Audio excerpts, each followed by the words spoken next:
Welcome everyone to a brave new world where Maserati are actually making really exciting cars again. I mean, really exciting cars.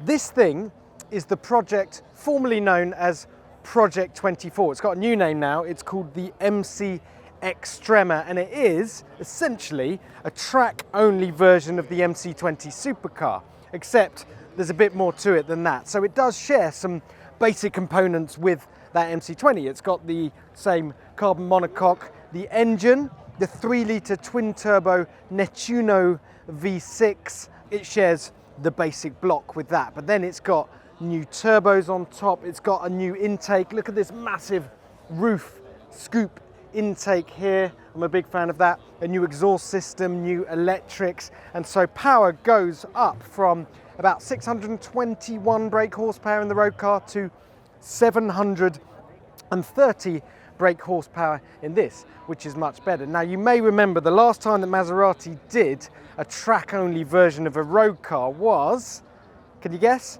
The MC12 Corsa. That's right, the car that was based around the Enzo. They only made 12 of those. That had the stonking V12 from the Enzo and produced 745 horsepower. So this has half the cylinders and almost as much power as that car. Completely different beast, of course, but I call that progress. Now, there's lots and lots of stuff. I'd love to show you the interior of this car. Unfortunately, it's just a model. If you peer through the window, you can see the top of the steering wheel, but it's not a proper interior. We can't get in there, but it's proper serious. Stripped out, roll cage, only comes with a single seat. They're gonna make 62 of these cars, but they're all sold out. They won't even tell me a price. I managed to get the CEO to tell me it costs 7 figures, so over $1 million, but that's all. It's all sold out. You can't have one, unfortunately. Now, I'm going to refer to my phone for all the technical details because I want to make sure I don't miss anything out. It has a 6-speed sequential gearbox because race car. It's got a limited slip differential. It's rear-wheel drive. It has manually adjustable 4-way dampers. It's got adjustable anti-roll bars, front and rear. I mean, all proper race car stuff. And of course, it's got unbelievable amounts of downforce, about the same as a GT road car. And you can see all the downforce in action.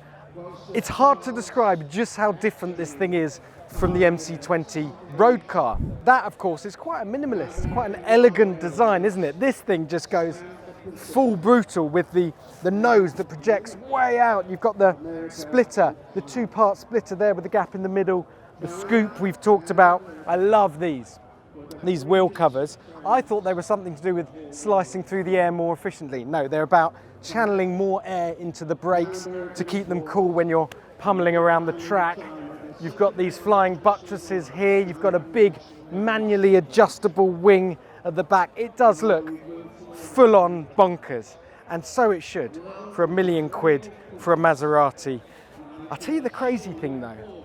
For all those 62 customers that have bought one of these, you can customize it in the way that you would with any of Maserati's road cars. So you can choose the exterior color, you can match your socks if you like. You can choose the stitching in the way that you want the interior done, which is just mad. What a world we live in, where a track-only car, a car designed to be driven hard around a racetrack, you can have designed up like a piece of jewelry. Personally, if it was me, I'll take a white one covered in scratches, and that way I wouldn't feel so scared of driving it properly.